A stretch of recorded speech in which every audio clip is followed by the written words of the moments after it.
Sebelum melanjutkan, jangan lupa subscribe dulu. Terima kasih. Bab 327, kembali ke Kekaisaran Duan Ren. Huang Xiaolong merasa lega saat keluar dari kota hantu.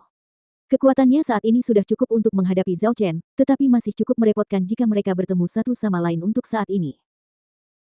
Terutama jika kelompok Zhao Chen menyadari bahwa Sutra Raja Hantu dan Pil Raja Hantu jatuh ke tangan orang lain dan Huang Xiaolong nampaknya berjalan keluar dengan selamat dari gua kultivasi Raja Hantu, mereka akan mampu menghubungkan dua hal. Jika berita itu bocor, dia akan menjadi sasaran di seluruh Bedlam Lands. Kekuatan. Huang Xiaolong sangat perlu meningkatkan kekuatannya. Terlepas dari apakah ia dapat melawan ahli alam Sein awal seperti Zhao Chen pada puncak kekuatannya di akhir Orde ke-10 Xiantian. Bahkan melawan beberapa alam Sein Orde pertama, itu masih jauh dari cukup. Ia tidak akan berdaya melakukan apapun jika ia bertemu dengan alam Sein Orde kedua. Pikiran yang sama sekali lagi muncul dalam hati Huang Xiaolong menerobos ke alam suci, sesegera mungkin. Belum lagi hanya tersisa waktu sekitar 1 tahun lagi hingga pemilihan murid Dewa Templar. Dia harus menerobos ke alam Sein sebelum itu, setiap ons kekuatan sangatlah penting, meningkatkan peluangnya untuk menyelamatkan Lilu. Huang Xiaolong memeriksa arah dan kemudian melesat pergi ke selatan bersama hantu raksasa Feng Yang, tanpa henti. Huang Xiaolong dan hantu raksasa Feng Yang terbang selama 3 jam, mendarat di sebuah lembah yang sunyi dan terpencil. Meninggalkan hantu raksasa Feng Yang sebagai pengintai di luar, Huang Xiaolong memasuki lembah, mengeluarkan gunung Sumi yang saleh dan memasuki kuil Sumi. Meskipun dia tahu bahwa menyempurnakan cincin Raja Hantu akan sulit dengan kekuatannya saat ini, Huang Xiaolong bertekad untuk mencobanya lagi. Dia bukan orang yang mau menyerah begitu saja.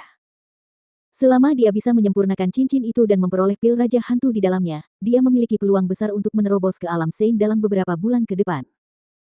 Menerobos ke alam Sein tidak dapat dicapai hanya dengan menelan ramuan 10 atau 100 ribu tahun, jika tidak, mengapa ada begitu banyak setengah Sein yang terjebak pada tahap itu selama 100 tahun atau lebih, tidak mampu menembus penghalang tipis itu. Dan pelet roh tingkat dewa, seperti Ghost King Dan, sangat bermanfaat dalam membantu proses melangkah ke alam suci. Dikatakan bahwa Raja Hantu menghabiskan waktu bertahun-tahun dan upaya untuk memurnikan pil Raja Hantu dengan menggunakan lebih dari 100 ramuan berharga, semuanya demi menerobos alam dewa. Sambil mengeluarkan cincin Raja Hantu, Huang Xiaolong mengamati sejenak cincin yang mengambang di depannya, berkilauan dalam cahaya ungu lembut. Ia duduk bersila di tengah formasi 10 Buddha, melepaskan sepenuhnya energi Buddhisme dari tubuhnya, baru kemudian ia dengan hati-hati menjalankan ki pertempurannya, memasukkannya ke dalam cincin dalam upaya untuk memurnikannya. Sama seperti pertama kali, saat ki pertempuran Huang Xiaolong bersentuhan dengan cincin itu, teriakan roh-roh jahat terdengar dan aura hantu yang mengerikan menyelimuti Huang Xiaolong. Kali ini, auranya bahkan lebih kuat dari sebelumnya. Aura hantu yang kuat berbenturan dengan energi Buddhisme di dalam kuil, menimbulkan rentetan ledakan yang menggema di seluruh kuil Sumi. Beberapa saat kemudian, aura hantu yang mengerikan itu ditekan oleh energi Buddhisme di dalam formasi 10 Buddha. Meskipun demikian, punggung Huang Xiaolong basah oleh keringat dingin saat melihatnya.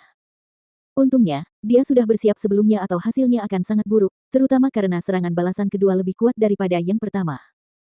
Alis Huang Xiaolong berkerut dalam, haruskah dia benar-benar menyerah di sini?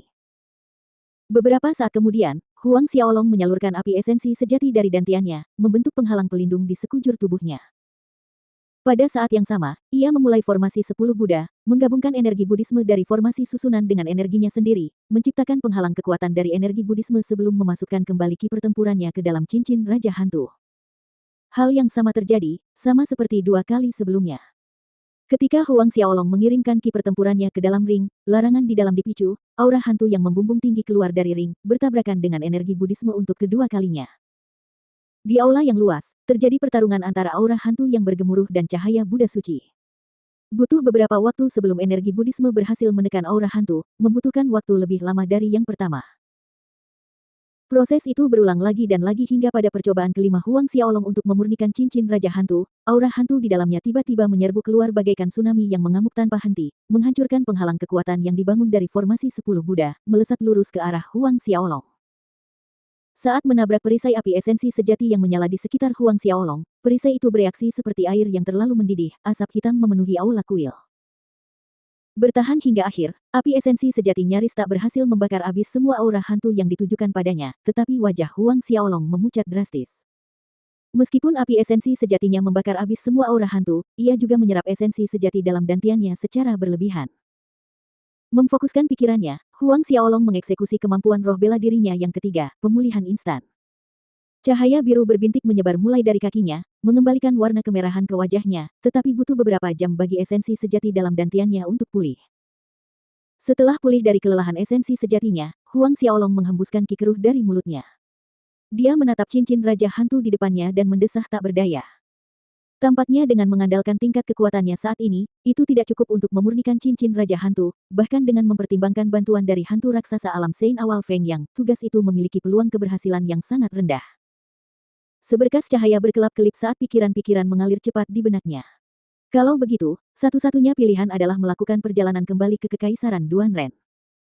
Zhao Su dan Zhang Fu sama-sama berada di alam Sein tingkat tinggi, dengan bantuan mereka, kemungkinan untuk menyempurnakan cincin Raja Hantu jauh lebih tinggi, Huang Xiaolong merenung.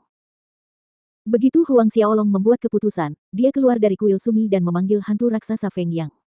Keduanya meninggalkan lembah, melaju dengan kecepatan tinggi menuju Kekaisaran Duanren. Adapun kota setan hitam, Huang Xiaolong tidak akan kembali untuk sementara waktu. Masalah yang paling penting sekarang adalah memperbaiki cincin Raja Hantu sehingga dia bisa memperbaiki pil Raja Hantu dan menerobos ke alam suci.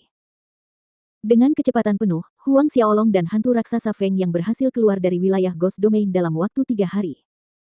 Mereka bertemu banyak makhluk hantu lainnya, tetapi semuanya dibunuh oleh Huang Xiaolong dan Feng Yang. Jiwa hantu mereka disempurnakan oleh Huang Xiaolong menggunakan mandat perjanjian darah. Oleh karena itu, pada saat Huang Xiaolong meninggalkan Ghost Domain, kekuatannya semakin meningkat secara signifikan, mendekati setengah Sein. 10 hari kemudian, Huang Xiaolong dan Feng Yang tiba di perbatasan Kekaisaran Duanren. Melihat langit sudah gelap, ia memutuskan untuk beristirahat malam di kota kecil di depan sebelum melanjutkan perjalanan. Tidak jauh dari sini adalah kerajaan Luotong. Pikiran itu terlintas di benak Huang Xiaolong ketika dia tiba di kota kecil bernama Tousan Spring, dekat dengan wilayah Kekaisaran Duanren. Kerajaan Luotong. Aku ingin tahu bagaimana keadaan Lu Kai sekarang. Sudah 5 tahun, orang itu mungkin telah naik ke Ordo ke-8 Hautian. Senyum muncul di wajah Huang Xiaolong saat memikirkan Lu Kai, bocah kecil itu kemungkinan besar sudah naik tahta sekarang. Dia tidak bisa menahan tawa membayangkan ekspresi Lu Kai saat dia duduk di tahta kerajaan Luotong.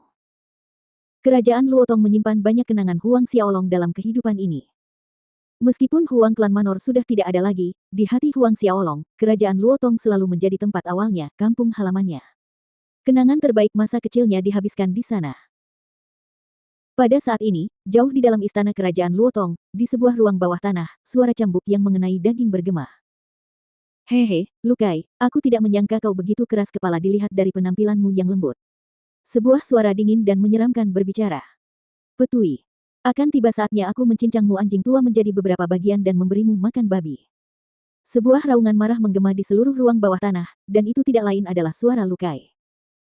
Di dalam penjara, penampilan Lu Kai acak-acakan, jubah putihnya berlumuran darah, kedua tangan dan kakinya dirantai ke tiang besi tebal. Berdiri di depan Lu Kai adalah seorang lelaki tua berjubah abu-abu.